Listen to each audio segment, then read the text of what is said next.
Assalamualaikum warahmatullahi wabarakatuh. Bismillahirrahmanirrahim. Alhamdulillahirabbil alamin. Wassalatu wassalamu ala nabiyyina wa habibina wa syafi'ina Muhammad bin Abdullah wa ala alihi wa ashabihi wa man ihtada bi hadihi wastanna bi sunnatihi ila yaumiddin. Amma ba'd. Yang dikasihi Tuan Imam sekalian, pegawai dan karyawan kuasa masjid, tuan-tuan, perempuan dan rahmatullahi Allah Ta'ala sekalian. Sebagaimana kita maklumkan sebelum ini, setelah kita selesai mengulang kaji perkara penting berkenaan dengan akidah dalam tulisan akidah ataupun dalam matan akidah yang ditulis oleh seorang ulama yang tidak asing lagi, iaitu Al-Imam Abu Ja'far At-Tahawi, yang meninggal ataupun yang wafat pada tahun 321 Hijrah. Iaitulah satu matan akidah yang diiktiraf dan diterima dan dipelajari oleh semua aliran dalam akidah Ahlussunnah wal Jamaah, yang disyarah oleh para ulama sejak zaman ke zaman, termasuk ulama-ulama kita pada hari ini. Maka insya-Allah tuan-tuan sekalian, kita masuk untuk melihat ayat-ayat akidah sebagaimana dalam Al-Quran Al-Karim, dan kita kaitkan juga insya-Allah dengan hadis-hadis Nabi SAW sekadar yang kita termampu. Sebagai pembuka kepada pengajian ayat-ayat akidah kita daripada Al-Quran Al-Karim, kita mulakan dengan ayat 179 dalam surah Al-A'raf, di mana dalam ayat ini Allah Subhanahu wa taala menyebutkan yang boleh kita ungkapkan dengan manhaj dan berfikir, manhaj yang diajar oleh Allah Subhanahu wa taala bagi manusia, untuk manusia membina keyakinan yang berdasarkan kepada al-qalb wa sam' wal basar. Sudah tentu tuan-tuan sekalian, yang paling utama sekali adalah merenung kejadian Allah dan juga merenung wahyu Allah Subhanahu wa taala yang ada di alam ini. Qala Allah Subhanahu wa taala fi muhkami tanzilih, a'udzu billahi minasyaitonir rajim, bismillahirrahmanirrahim. Wa laqad zara'na li jahannama, dan sesungguhnya kami, zara'na ay khalaqna, ansha'na, kami mengadakan, menciptakan, di jahannam, untuk neraka jahannam, kasiran, ramai, kasiran minal jinni wal ins, ramai dari kalangan jin dan juga manusia. Lahum qulubun, siapa, ini yang penting untuk kita renung bersama, siapa yang bakal masuki neraka ini. Maka Allah Subhanahu wa taala menyatakan, lahum qulubun, bagi mereka hati-hati. Ahli neraka ini, kata Allah, orang yang disiapkan Allah untuk neraka ini, mereka dikurniakan Allah hati. La yafqahuna biha, namun mereka, kata Allah, tidak berusaha untuk memahami ayat Allah, memahami ciptaan-ciptaan Allah yang ada di hadapan mereka ini, biha, dengan hati yang dikurniakan Allah kepada mereka. Oleh sebab itu mereka tidak beriman kepada Allah, maka dikurniakan hati oleh Allah. La yaqiluna biha, tetapi mereka la yafqahuna biha, yang tidak berusaha untuk memahami biha, dengan hati-hati mereka itu. Jadi tuan-tuan sekalian, bila kita rujuk dalam Al-Quran ini istilah fiqh, di sini Allah Ta'ala sebut la yafqahuna biha. Yang biasa kita faham fiqh ini adalah ilmu berkenaan dengan hukum hakam amal, hukum hakam puasa, hukum hakam sembahyang, berwuduk, taharah, dia hukum hakam berkenaan dengan sembahyang, hukum hakam puasa, haji dan sebagainya. Tapi dalam Al-Quran Allah SWT menyebutkan yafqahu ini dengan makna yang lebih umum, memahami hakikat ketuhanan, siapa yang sebenarnya zat yang berhak, yang sebenarnya Tuhan yang berhak disembah, memahami tentang hakikat diri sendiri sebagai hamba Allah, dan memahami kenapa kita berada di dunia ini, apa tugas kita. Dan insya-Allah nanti bila kita kembali ke Suratul Fatihah nanti, walaupun dalam begitu ringkas hanya 7 ayat saja, segala jenis ma'rifah yang ada dalam Suratul Fatihah, ada mengenal Allah dan ada mengenal diri sendiri, apa kita ni, apa yang sepatutnya kita tunaikan. Dan setelah kita mengenal Allah sebagai Tuhan kita, maka bermakna kita ni adalah hamba. Bila kita ni hamba, apa kewajipan yang patut kita lakukan kepada Tuhan kita, iaitu iyyaka na'budu wa iyyaka nasta'in. Hanya kepada Engkau ya Allah kami menyembah, dan hanya kepada Engkau ya Allah kami mohon pertolongan. Kemudian dalam kehidupan ini kita perlu melalui as-siratal mustaqim, jalan yang lurus.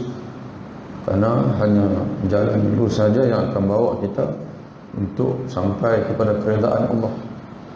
Dan begitulah tuan-tuan sekalian fiqh. Nah, fiqh ini sebagaimana dikendaki oleh Quran, bukan saja kita faham ilmu-ilmu, dipanggil ilmu-ilmu fiqh itu memahami hakikat yang sebenar, memahami akidah, memahami fiqh, dan memahami penyucian jiwa dan sebagainya. Dan suatu yang perlu kita renung juga tuan-tuan di sini, Allah Ta'ala menyandarkan fiqh ini kepada hati. Lahum qulubun, kami dah kurniakan kepada mereka hati. Seorang satu, tak kongsi pun, yang seorang satu. Dan di akhirat nanti pun kita akan dihisap oleh Allah secara bersendirian, bukan dihisap dengan cara perkumpulan. Dan kita tak akan diterima alasan, tidak akan ada alasan di hadapan Allah. Kalau kita sesat, lalu kita nak jawab, ya Allah, nak buat macam mana ada masyarakat saya begitu, Allah Ta'ala tak akan terima. Sebab Allah bukan jadikan satu hati itu dikongsi oleh satu kampung ataupun dikongsi oleh satu zaman, tidak. Allah kurniakan hati itu setiap daripada kita itu dikurniakan seorang satu hati. Dan la yafqahuna biha, mereka telah dikurniakan dengan hati la yafqahuna biha. Kata ulama, la yasilu ilaiha fiqhun wala ilmun. Walaupun telah dikurniakan hati, tapi mereka tidak berusaha untuk memahami, untuk mempelajari, dan mereka lebih suka untuk ikut saja. Macam orang jahiliah dulu, bila diajak kepada iman, kepada tauhid, tinggallah berhala. Wa idza qila lahum ittabi'u ma anzalallah, bila dikatakan kepada mereka ikutlah apa yang telah diturunkan Allah, mereka kata tak mau. Nattabi'u ma alfaina alaihi aba'ana, kami tak mau, sebaliknya kami nak kekal di atas apa yang kami warisi daripada bapa-bapa atau nenek moyang kami dulu. Jadi sebab itu tuan-tuan sekalian, dalam hidup kita ini kita perlu berusaha untuk memahami, untuk mempelajari, untuk menuntut ilmu, dan menjadi kewajipan seorang ustaz, seorang ulama yang diberi amanah oleh Allah untuk dia mengajar manusia sebagaimana yang ada dalam Quran dan hadis, sebagaimana yang diajar oleh Nabi SAW. Itu amanah yang sangat besar. Karena tuan-tuan sekalian, keselamatannya. Di akhirat nanti manusia akan dihisab segala percakapan mereka, akidah mereka, pandangan mereka, amalan mereka akan dihisab apakah selari dengan wahyu Allah ataupun tidak. Itu yang akan dihisab di akhirat nanti. Al-Quran hujjatun laka aw 'alaika. Al-Quran akan menjadi hujjah untuk kamu, iaitu akan membela kamu. Kalau kamu buat selari dengan Quran, maka Quran akan menjadi hujjah untuk kamu. Mana kamu akan masuk syurga dengan sebab segala percakapan, akidah kamu, perbuatan kamu, amalan kamu itu memang itulah sebagaimana yang ada dalam Quran. Au 'alaika, ataupun Al-Quran akan menjadi hujjah untuk mendakwa kamu, kerana kamu telah melakukan sesuatu yang tidak disuruh oleh Quran, itu yang bercanggah dengan Al-Quran Al-Karim. Jadi sebab itu tentang masalah hidup kita ini, kita perlu banyak menyibukkan diri kita untuk memahami Al-Quran dan juga hadis Nabi SAW yang bertaraf sebagai Al-Bayanu lil-Quran. Hadis itu menjelaskan Quran, kerana ada ayat-ayat Quran itu yang umum dijelaskan, diperincikan oleh hadis-hadis Nabi SAW. Itu yang pertama, faktor yang menyebabkan manusia ini dihumbankan oleh Allah ke dalam neraka. Walahum a'yunun, dan bagi mereka atau mereka dikurniakan dengan a'yunun, mata, la yubsiruna biha, namun mereka enggan memerhati dengannya. Allah Ta'ala kurniakan mata tapi tak mau perhati, tak mau mengambil pengajaran, tidak mau membaca, memerhati ayat-ayat Allah Subhanahu wa Ta'ala. Jadi sebab itu tuan-tuan sekalian, para ulama kita menyatakan bahawa ayatullah ada dua. Apa makna ayat? Ayat makna alamatun. Ayatullah iaitulah tanda-tanda kebesaran Allah yang boleh membawa manusia kepada mengenal Allah. Allah Ta'ala siapkan ada dua, dia panggil, bukan dua makna banyak, tanda-tanda kebesaran dia, tanda-tanda keagungan dia, tanda-tanda kewujudan dia, tanda-tanda kekuasaan dia. Tapi boleh disimpulkan kepada dua. Yang pertama ayatullah al-kauniyah, tanda-tanda kebesaran Allah yang berupa penciptaan dia. Sebab itu dalam Al-Quran penuh dengan ayat-ayat di mana Allah Ta'ala suruh kita ni perhati, lihat, fikir. Afala yanzuruna ila al-ibili kaifa khuliqat wa ila as-sama'i kaifa rufi'at wa ila al-ardi kaifa sutihat wa ila al-jibali kaifa nusibat. Apakah mereka tidak merhatikan? Afala yanzuruna, apakah mereka tidak merhatikan kepada unta, bagaimana dia diciptakan Allah? Ayat-ayat sebegini bagi kita mungkin kurang penting lah. Bukan kurang penting itu makna dari segi kita baca, kita yakin, tapi dari segi merhati itu bagi kita tak begitu sensitif sebab kita dah Islam. Kita sudah sedia, umpamanya apa, kadang-kadang kita je berasa kata iman tu dah kuat dah. Itu yang tak mahu nak perhati. Tapi kalau kita perhati, iman kita akan bertambah teguh. Dan ada orang yang belum Islam, dia masuk Islam dengan sebab itu, dan dengan sebab dia memerhati. Kenapa Allah Ta'ala suruh tengok unta? Ada apa pada unta ini? Bila dia kaji unta, tidak ada zat yang boleh menciptakan sehebat itu. Ciptaan unta ni tuan-tuan sekalian, kalau tuan perhati sendiri pun, haiwan lain dia tak boleh hidup dalam suasana yang ekstrim di padang pasir, tapi unta boleh. Dia boleh berjalan di padang pasir kerana tapak kaki dia sesuai, dan dia boleh merentasi padang pasir yang sukar untuk bertemu dengan air. Sebulan dia boleh tahan tanpa air. Dan mata dia, bulu mata dia Allah Ta'ala jadikan, kalau ribut pasir macam mana sekalipun dia boleh berjalan, mata tak akan rosak. Tapi kalau manusia, dia sekalian akan rosak mata bila pasir masuk dengan begitu banyak. Dan susu unta ini 80% dikatakan air. Itu boleh bekalkan air kepada bukan dia saja, tuan dia sama. Jadi begitulah kehebatannya daripada unta. Allah Ta'ala kata afala yanzuruna ila al-ibli kaifa khuliqat. Perhatikan kepada unta. bagaimana dia diciptakan Allah. Kemudian cuba tanya, siapa yang menciptakan itu? Wa ila samai kaifa rufi'at. Dan perhatikan kenapa mereka tidak mau memperhatikan kepada langit, bagaimana dia diangkat oleh Allah. Dan juga segala ajram, segala jirin-jirin, segala kejadian Allah di langit, semua besar-besar belakang, tapi tak jatuh, boleh berjalan elok. Siapa yang memegang? Ahli sains kata graviti. Habis siapa yang buat graviti itu? Yang mencipta graviti itu siapa? Maka akhirnya akan sampai kepada iaitulah Allah Ta'ala. Wa ilal ardi kaifa sutihat. Kepada muka bumi bagaimana dia dihampar oleh Allah. Wa ilal jibali kaifa nusibat. Betul ikut susunan. Surah Al-Mujadala, surah Jibah tak sebut berkali. Betul kau Ustaz? Aturan betul. Allah afala yanzuruna ila al-ibili kaifa khuliqat wa ila as-sama'i kaifa rufi'at wa ila al-jibali wa ila al-jibali kaifa nusibat. Kepada gunung ganang bagaimana dia dipasak oleh Allah.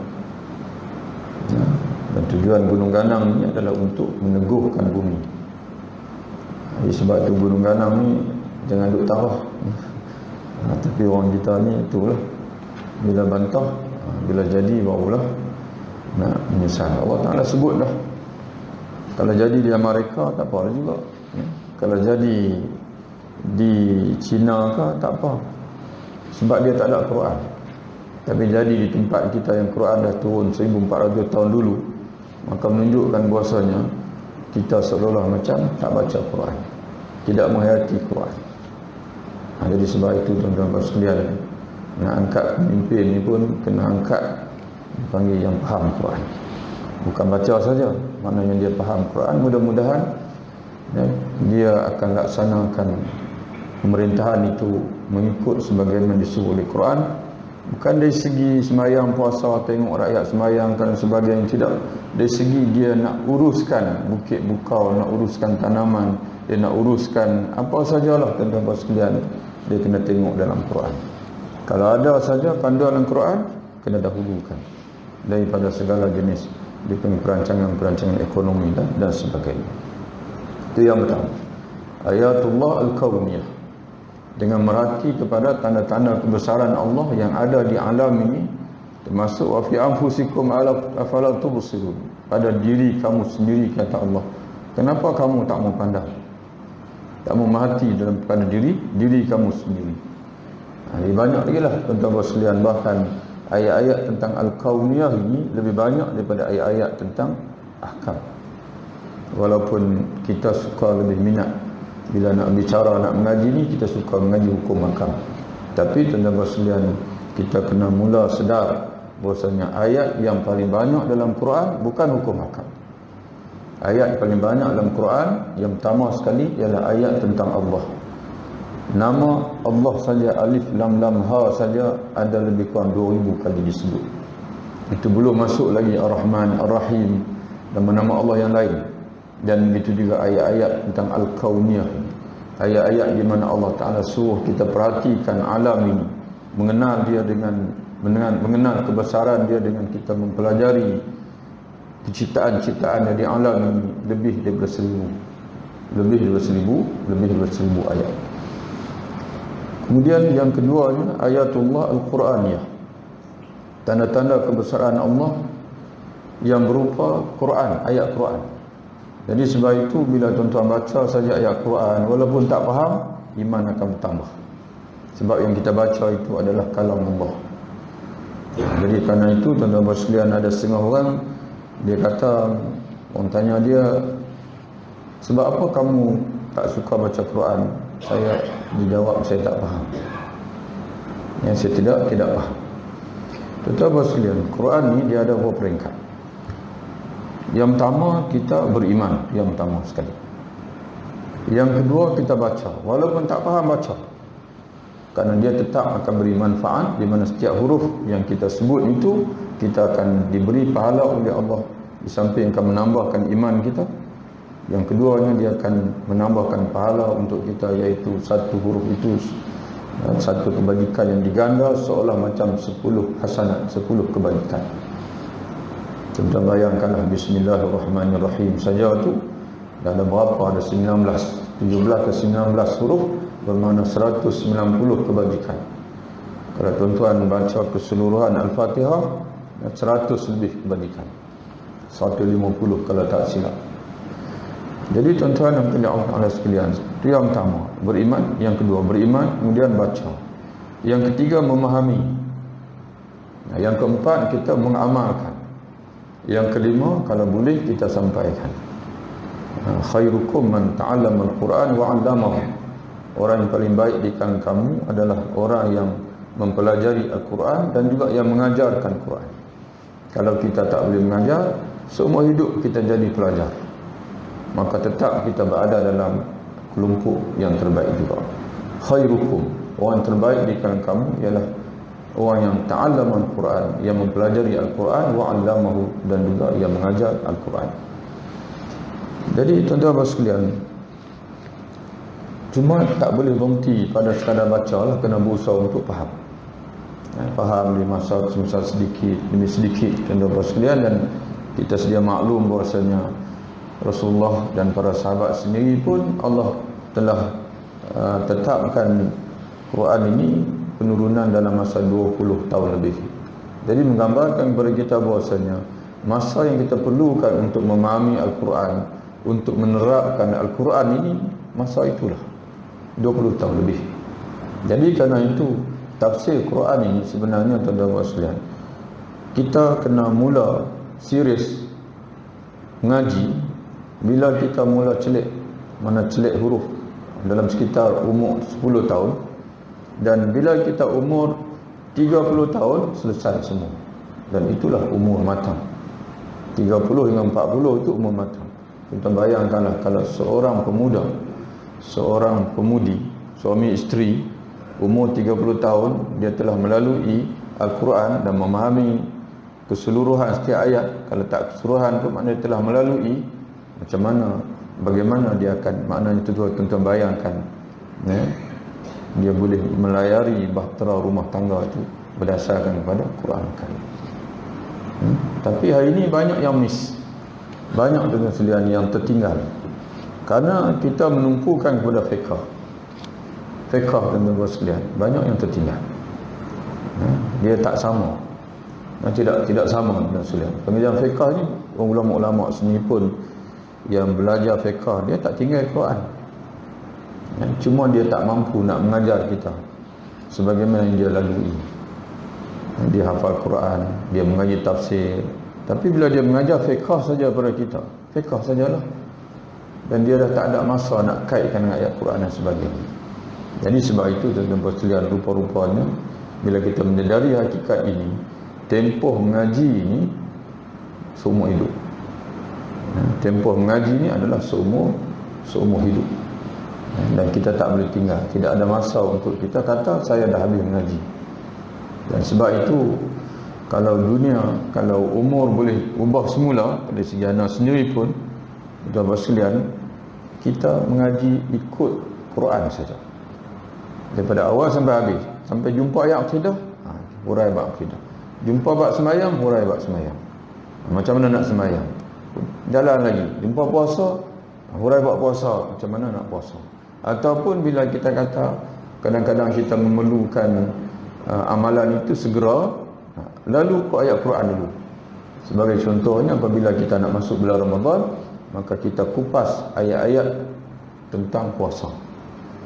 Bila kita nak salat, kita kupas ayat-ayat tentang, mula daripada ayat Quran dulu, kemudian kait dengan hadis, kemudian setelah itu barulah kita pergi kepada pandangan alim ulama kita dan sebagainya, macam mana untuk kita faham. Jadi kita tak tinggal Quran. Tapi tuan-tuan sayang, hari ini kita perhatikan ramai di kalangan kita ni rajin mengaji, berbelas tahun dia mengaji, tapi dia tak pernah mengaji tafsir. Dia tidak pernah lalu melalui ayat Quran. Maka dia tak dapat merasai mukjizat. Tuan-tuan sekalian, hebat macam mana pun karya seorang ulama, dia tak akan boleh mencapai tahap mukjizat. Kerana mukjizat itu hanya ada pada Al-Quran dan juga sunnah Nabi SAW sahaja. Tapi tuan-tuan dan puan jangan silap faham. Jangan tuan-tuan kata ustaz ni macam nak tikaikan ulama saja. Nak tikaikan apa ni begitu begini. Orang kita dia mudah silap faham. Terutama sekali kalau dah tak segan. Dia mulalah. Kita tak berniat begitu. Tetap ada manfaatnya kita karangan ulama dan sebagainya. Tapi tuan-tuan sekalian, tak boleh tinggal Quran. Mesti berusaha untuk memahami Al-Quran Karim. Apa saja bidang yang kita nak uraikan, seboleh-bolehnya mulakan daripada ayat Al-Quran dahulu. Walau a'yunu la yubsiruna biha, dan bagi mereka atau mereka dikurniakan Allah dengan mata, tapi mereka tidak berusaha untuk melihat kebesaran Allah dengannya. Walahum adhanun la yasma'una biha, dan bagi mereka atau mereka dikurniakan telinga la yasma'una biha, maka tidak mau mendengar ayat-ayat Allah ataupun mendengar nasihat dengan telinga yang Allah Ta'ala kurniakan kepada mereka. Ulaika kal an'am, mereka itulah seperti binatang ternak, kata Allah. Ulaika kal an'am, orang yang tidak menghargai anugerah Allah, anugerah hati, dan hati itu manusia dapat menjadi orang berakal.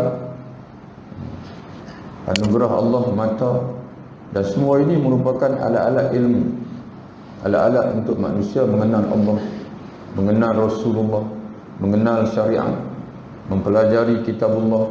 Ini semua alat-alat yang Allah Ta'ala kurniakan kepada kita.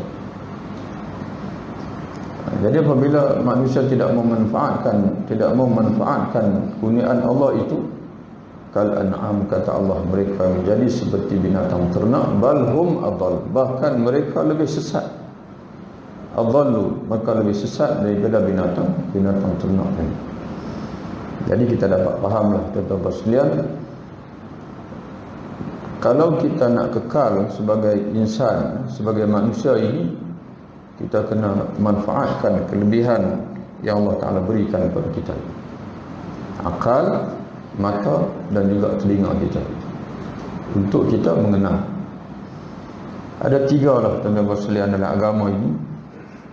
Kalau boleh kita simpulkan, yang kita kena mengaji sungguh-sungguh, yang kita kena kenal sungguh-sungguh, kenal.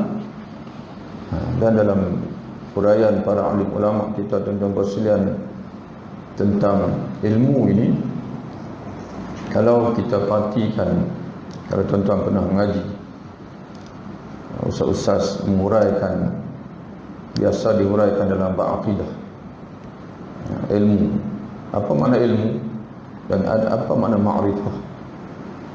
Ada ketika digunakan perkataan ilmu dan ada ketika digunakan perkataan ma'rifah. Tapi dalam Quran, bahasa Quran hadis ini ilmu lah. Talabul ilmi faridatun ala kulli muslim, menuntut ilmu adalah fardu ke atas orang Islam. Ya'lam, Allah Ta'ala sendiri menggunakan ya'lam, ketahuilah olehmu, di perkataan ilmu. Tuan-tuan sekalian, para ahli ulama kita menyebutkan ilmu ni, kata mereka, mengenali sesuatu,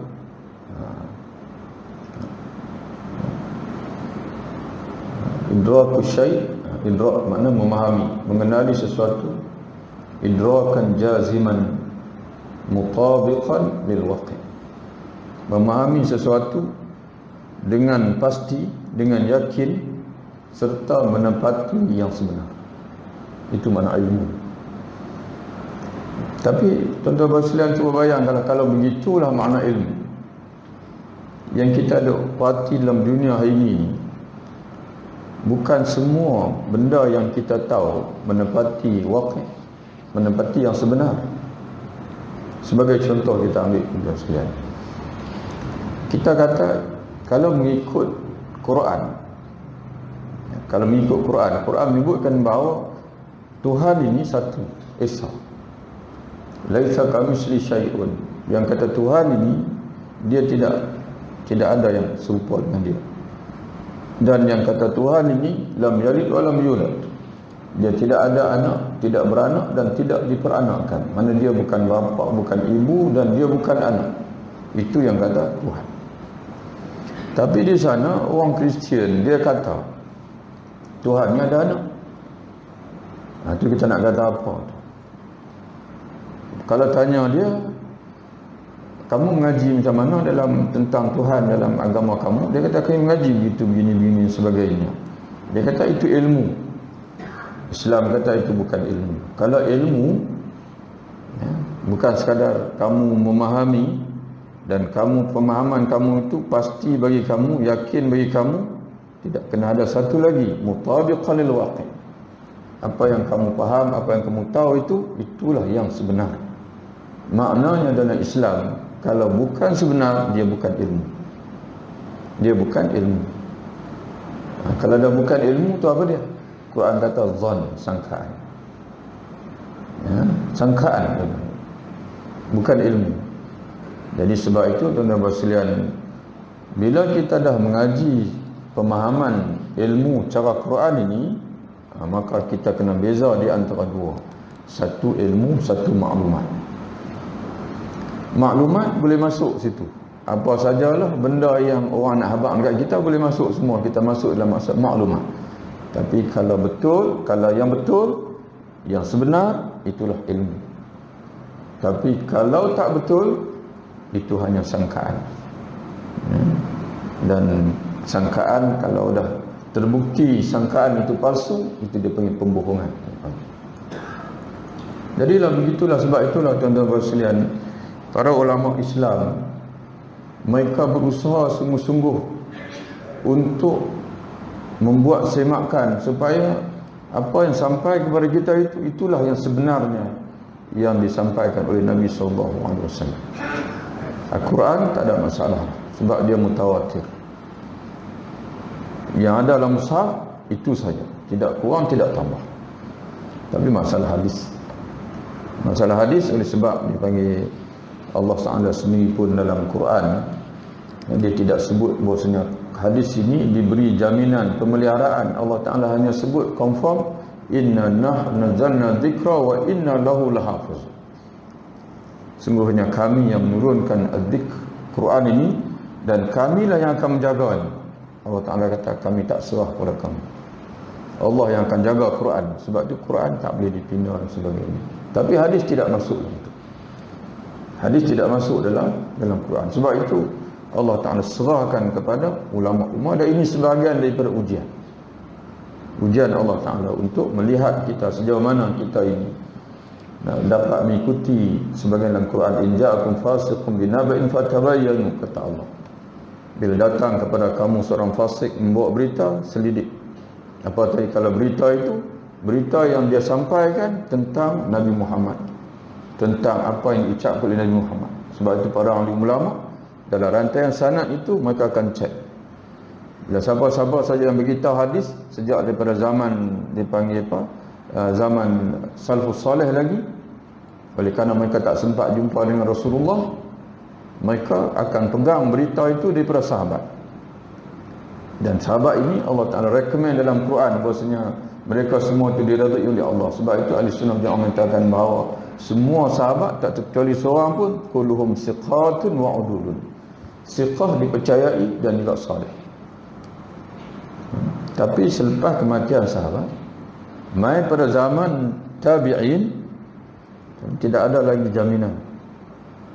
Jadi sebab itu mereka akan semak. Orang yang menyampaikan berita tu, dia sebut, dia kata Rasulullah telah bersabda, mereka akan tanya, kamu ambil daripada sahabat yang mana satu? Oh, dia kata tak tahu sahabat mana, saya dengar-dengar begitu. Itu dia panggil inqita', dia panggil sanad dia terputus, tidak bertanggungjawab. Dia sendiri tak bertanggungjawab, tak jaga, dia panggil. Maka tak boleh ambil ilmu daripada dia.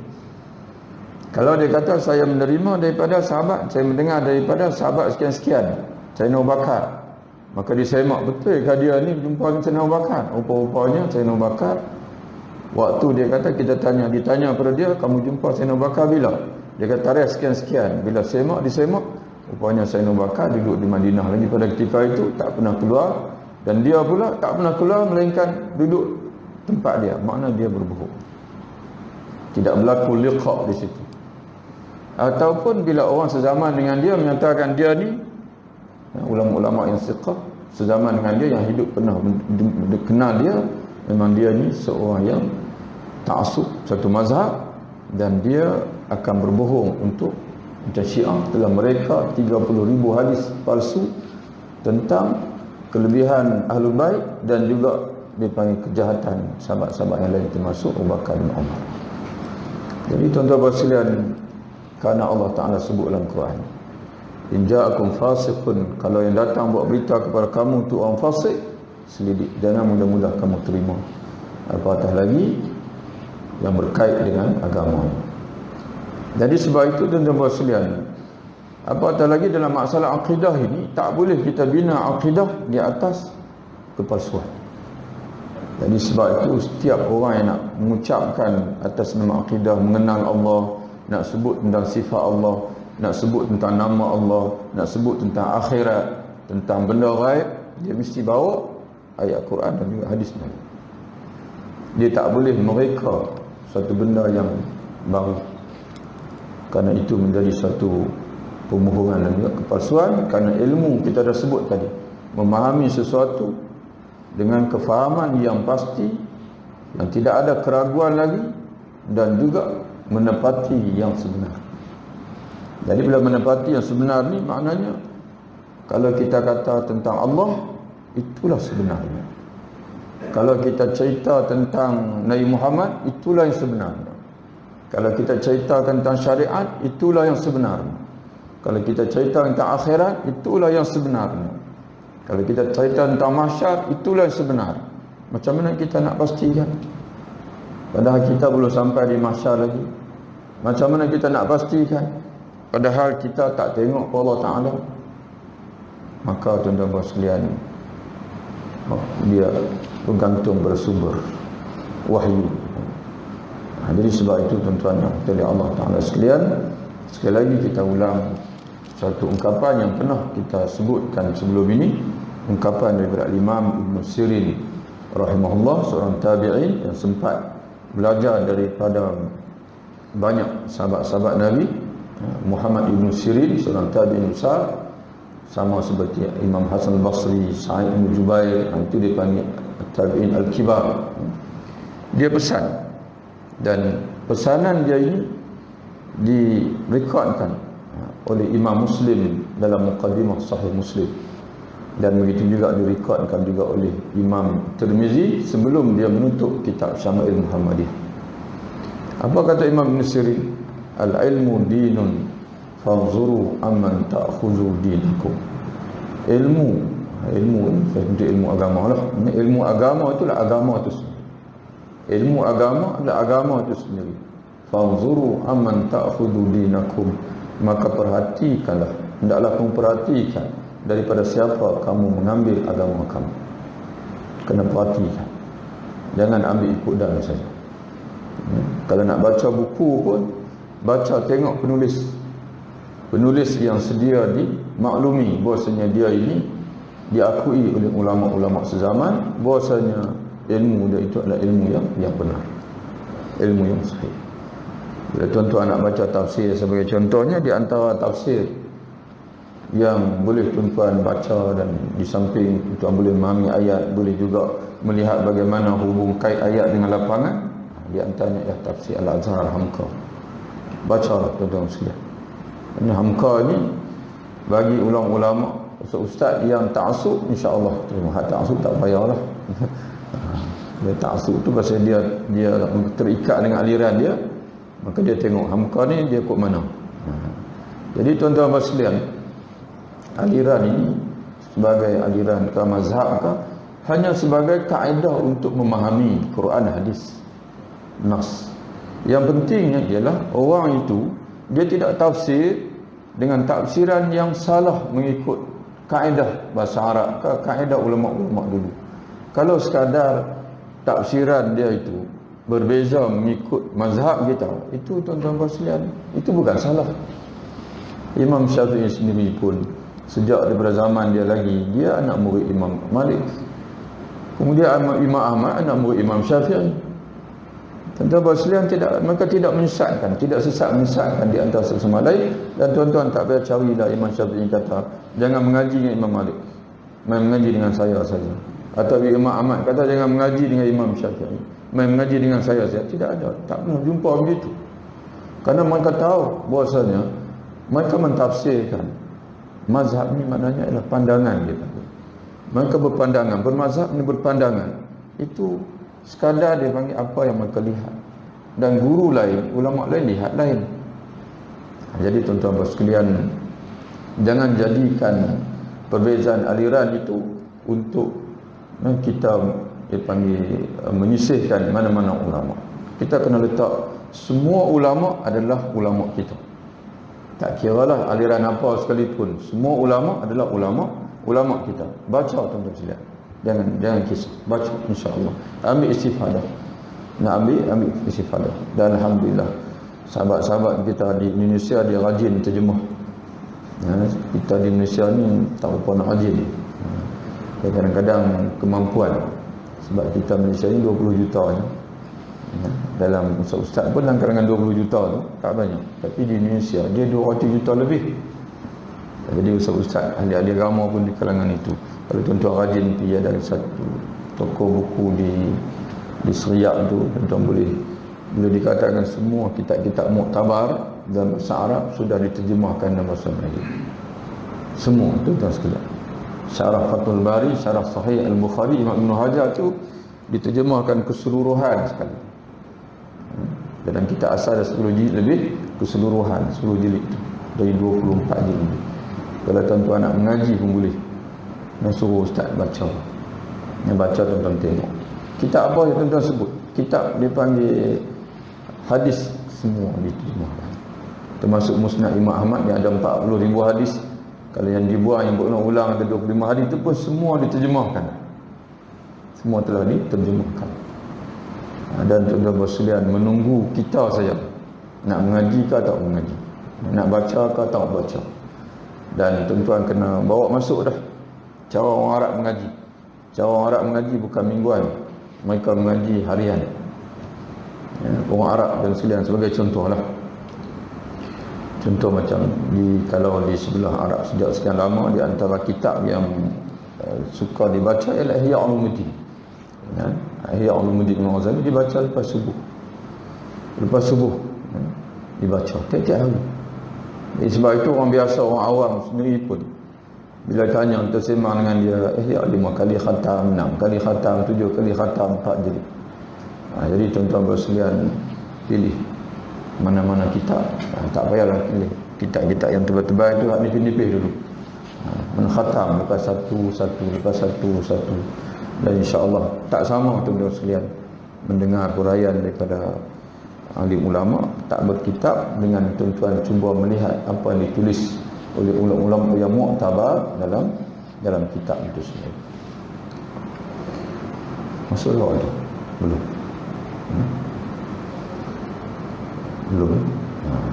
Belum dan lagi insya-Allah. Ujung ayat ini Allah Taala menyebutkan ulaika humul ghafil. Mereka itulah orang-orang yang lalai, kata Allah. Mereka ibarat binatang ternak, bahkan mereka lebih sesat daripada binatang ternak. Ulaika humul ghafilun. Mereka itulah orang-orang yang lalai. Kita sekalian, dalam satu ayat kita dapat melihat satu manhaj akidah yang cukup sempurna dan cukup lengkap. Tujuan mengaji akidah ni ialah untuk mengelak yang hujung, iaitu al-ghafil. Kita bagi ruang azan sekejap, itu kita selesai ayat kita insya-Allah.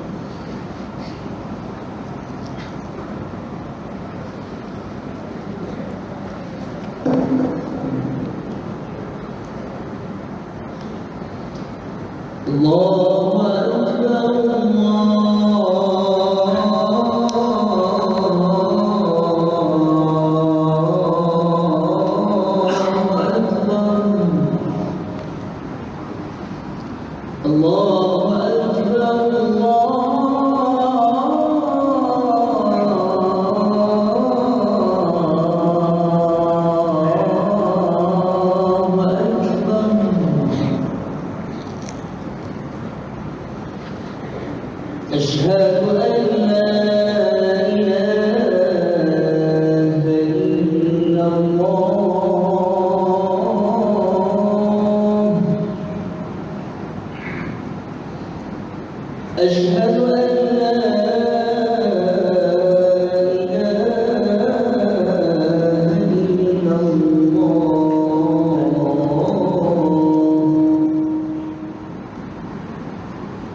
Di tadawusulan kita simpul. Yang pertama sekali daripada ayat ini kita dapat faham bahwasanya dalam kita mempelajari agama ini, termasuk akidah ini, yang kita kena tekankan ialah fiqh, memahami. Untuk kita memahami. Setelah kita memahami, apa yang kita faham itulah yang kita ikut. Bukan ikut tanpa faham. Bukan ikut tanpa kita faham. Kita faham, yang kita faham tuan-tuan sekalian, yang kita yakin berdasarkan kefahaman kita daripada ayat Quran, daripada hadis Nabi yang disampaikan, dihuraikan oleh alim ulama kita, maka setelah itu kita ikut apa yang kita faham. Ikut siapa tuan sekalian? Dalam Quran yang kita akan bawa, ikut jalan Nabi Muhammad sallallahu alaihi wasallam. Itu yang pertama. Yang kedua, Allah Ta'ala menyebut kepada kita, alat untuk memahami itu kena manfaatkan yang pertama sekali hati. Jadi itulah Islam ni dia agak berbeza dengan dia panggil teori-teori ilmu yang lain, kerana dia mereka fokus pada otak. Tapi dalam Quran kita dapat faham daripada ibarat ayat ini, yang lain itu hanya alat kepada hati. Yang pentingnya hati. Jadi otak pun alat untuk hati memahami.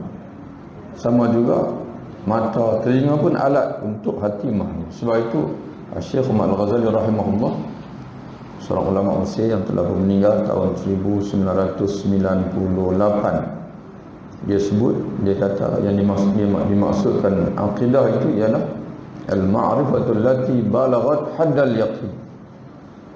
Itu akidah. Dia menguraikan akidah agak lain daripada orang lain, tapi kita membantu kita untuk memahami, iaitu kenal. Kenal ini makna faham tadi. Al-ma'rifatul lati, yang kita kata akidah itu, keyakinan itu ialah suatu kenal. Ma'rifah atau ilmu ataupun kenal yang sampai kepada had diyakini oleh hati. Jadi tujuan sebenar itu ialah kita nak bina keyakinan dalam hati kita. Kalau tidak, tuan-tuan muslimin, jadi macam mana profesor-profesor di Eropah yang mengajar Islam, di universiti di Eropah, mereka faham lebih daripada kita lagi, tapi tak percaya, tak yakin. Teori. Dia hanya sekadar teori, duduk di otak tapi tidak sampai di hati. Tapi Quran ini dia nak kita kenal itu, kita memahami dan kita membawa masuk ke dalam hati kita. Jadi sebab itu bila sampai sembang bab hati ni tuan-tuan sekalian, maka itu kena mohon daripada Allah. Kena mohon daripada Allah Ta'ala, kerana dia akan boleh berlaku kita banyak mengaji tapi menghasilkan kita sebagai orang hanya sekadar suka berdebat, hanya sekadar tahu yang betul tapi tak ikut pun apa yang kita mengaji, hanya boleh sembang saja. Itu tidak akan menyelamatkan kita di akhirat. Yang ketiganya, tujuan kita memahami, mempelajari akidah, mengenal Allah dan sebagainya, itu adalah untuk membuang kealpaan. Supaya kita tidak menjadi ulaikumul ghafilun, mereka itulah orang yang lalai, membuang kelalaian. Dalam pengertian yang lain, untuk menjadikan kita ni seorang yang sentiasa ingat, seorang yang sentiasa sedar, dan seorang yang tidak pernah lupa bahwasanya kehidupan kita di atas muka dunia ini adalah untuk beribadah kepada Allah, ubudiyah kepada Allah Subhanahu wa taala. Wallahu a'lam bishawab. Assalamualaikum warahmatullahi wabarakatuh.